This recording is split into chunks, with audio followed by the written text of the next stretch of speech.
안녕하세요. 무등초수입니다. 오늘은 2014년 5월 5일 이번 영상에서는 5월 4일에 있었던 버크셔 해서웨이의 연례 주주 미팅에서 있었던 내용을 좀 더 구체적으로 다뤄볼 건데요. 모틀리 풀 기사입니다.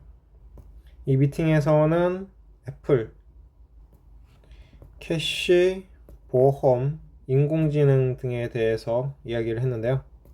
키포인트 첫 번째, 버크셔는 애플의 지분을 12.9%까지 컷하였고 이번 분기 말까지 현금 보유액이 2천억 달러를 초과할 것으로 예상이 됩니다. 포핏은 AI가 이익을 위한 엄청난 잠재력과 해를 끼칠 수 있는 엄청난 잠재력을 가지고 있다고 말했습니다. 본문입니다. 버크셔는 현금 보유액을 늘리고 더 위험한 베팅을 패싱하고 있습니다. 수만 명의 버크셔 해서웨이 투자자들이 지난주에 모였습니다. 워런 버핏의 비즈니스 파이낸셜 마켓 그리고 93세인 그 지혜를 듣기 위함이었죠. 하지만 올해 회의는 느낌이 달랐습니다. 오랫동안 부회장을 맡아온 찰리 문거가 11월 세상을 떠났고 그 비뚤어진 유머 감각, 재치 있는 격언, 버핏과의 재미있는 관계가 몹시 그리워졌습니다. 하지만 이번 회의와 지난 몇 년간의 회의 사이에는 또 다른 눈에 띄는 차이점이 있었는데 바로 경계심이었습니다.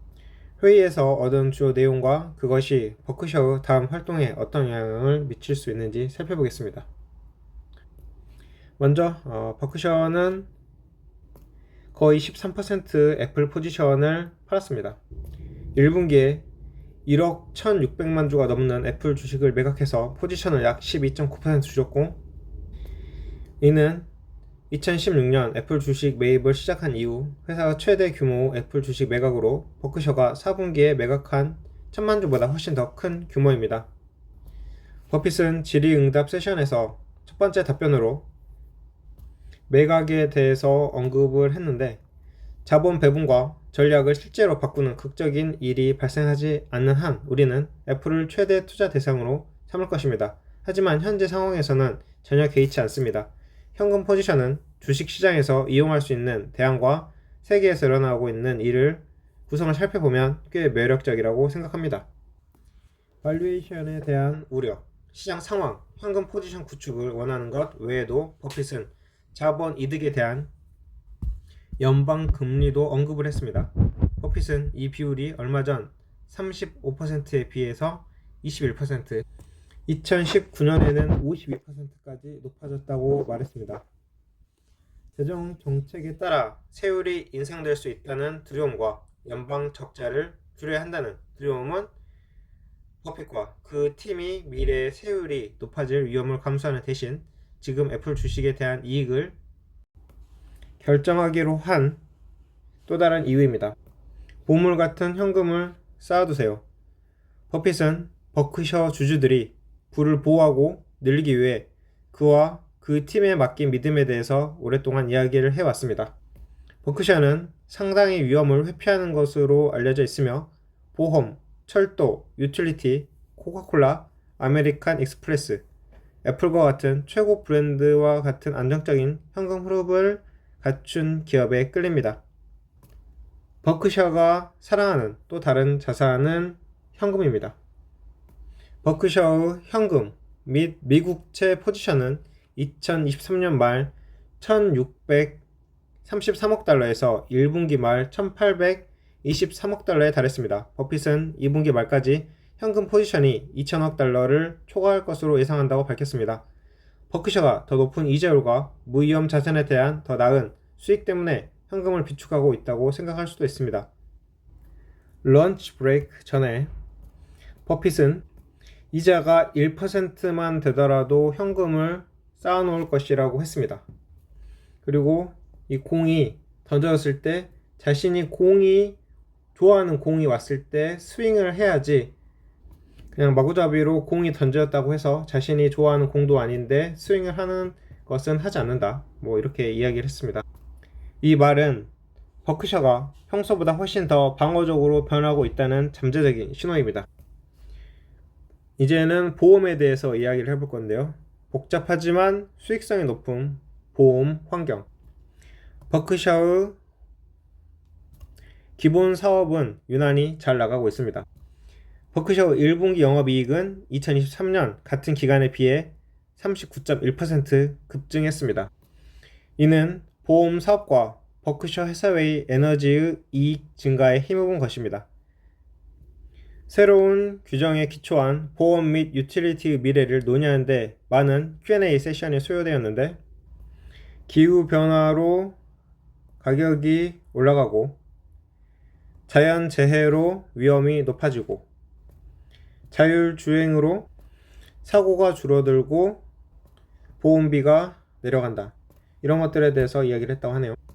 버크셔의 보험 운영의 체어맨인 에지트 제이는 사이버 보안 보험에 대한 질문에 대답하면서 시장이 크고 수익성이 높으며 아마도 더 커질 것이지만 더 많은 데이터 포인트가 있을 때까지 위험을 감수할 가치가 없다고 말했습니다.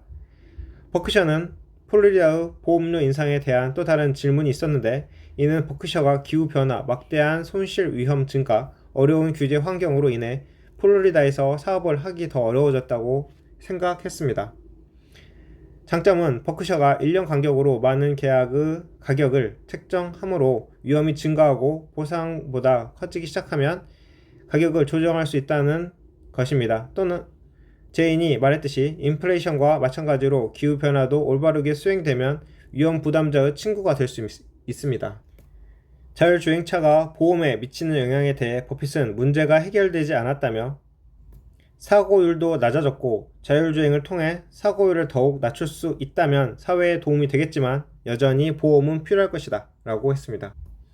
AI의 판도라 박스를 열다. 인공지능의 잠재력을 묻는 질문에 대한 버핏의 답변은 2023년 애뉴얼 미팅에서의 답변과 유사했는데요. 원자폭탄에 비유하며 엄청난 위력을 갖고 있다는 점에서 병 속의 진이라고 불렀는데요. 이 기회를 놓쳐버린 것에 대해서는 후회한다고 합니다. 그는 AI가 생성한 자신의 비디오를 본 개인적 경험에 대해서 그 비디오가 너무 생생했다고 말했는데요. 궁극적으로 버핏은 AI의 미래를 예측할 만큼 AI에 대해서 충분히 알지 못한다며 자신의 역량 범위를 유지하는 오랜 관행에 충실했습니다. 그것은 선을 위한 엄청난 잠재력과 해를 끼칠 수 있는 엄청난 잠재력을 가지고 있는데 그것이 어떻게 작용할지는 모르겠습니다 라고 말했습니다.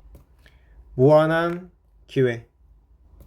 조심스러운 정서에도 불구하고 미국 경제와 시간이 지남에 따라 부를 배가시키는 주식시장의 능력에 대한 버핏의 낙관론은 매우 분명했습니다. 종종 사람들은 주식시장에 대한 관점의 척도로서 버크셔의 현금 포지션에 너무 많은 관심을 기울입니다. 버크셔가 대부분 현금 포지션을 유지하는 것은 확실히 방어적인 것이지만 다양한 사업부 맥락과 애플과 같은 특정 포지션의 역사를 이해하는 것은 가치가 있습니다. 버크셔는 아마도 애플이 자사 상장 지분의 40%를 차지하도록 하려고 한 적이 없을 것입니다. 특히 낮은 세율을 고려할 때 위험을 어느 정도 감수하는 것은 버크셔에게 의미가 있으며, 특히 보험 사업의 변화하는 역학을 처리하기 위해 더 많은 예비 현금이 필요할 것이라고 믿는 경우는 더욱 그렇습니다. 인생 조언의 측면에서 93세 버핏은 부고 기사에서 무엇을 읽고 싶은지 생각하고 원하는 곳으로 갈 수 있도록 교육 경로, 사회적 경로, 배우자, 친구를 선택하는 것이 좋다고 말했습니다. 버핏은 이 나라의 기회는 기본적으로 무한하다 라고 말했습니다.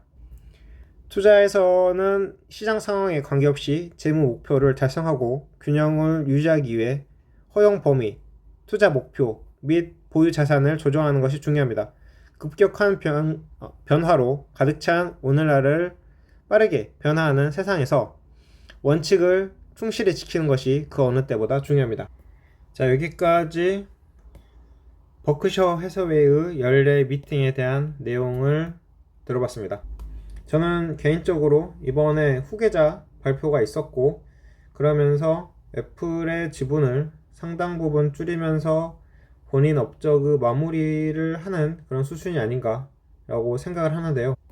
여기서 또 알아볼 수 있었던 것은 요즘에 AI가 좋다고 다들 이쪽으로 가고 관심을 돌리고 있는데, 워렌 버핏은 본인이 이해하지 않는 산업이라면 남들이 아무리 좋다고 하더라도 따라가지 않고 충실히 자신의 투자 기본 철학을 지킨다 라는 점에서 좀 더 어떻게 투자를 해야 되는지에 대해서 생각을 해볼 수 있는 시간이었습니다.